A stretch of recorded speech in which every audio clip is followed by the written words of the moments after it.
Medyo pangit ang panahon ngayon ah. Oo nga eh, medyo kamo-kamo.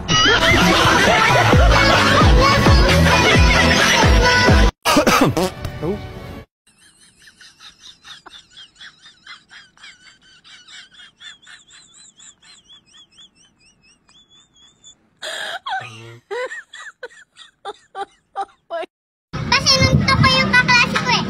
Oh, bakit yun ang sinuntok? Kasi sinabihan ka yung pogi. Oh, sinabihan na ng pala pogi. Sinungaling siya. Ba't ka relate? Nawalan ho kasi ng 500 yung lalaki. Tinulungan mo siyang maghanap? Hindi po. Tinapakan ko lang hanggang umalis siya. Pag ang mayaman umabot ng 100 years old, ang tawag daw dyan ay healthy living. Pero pag mahirap, aswang.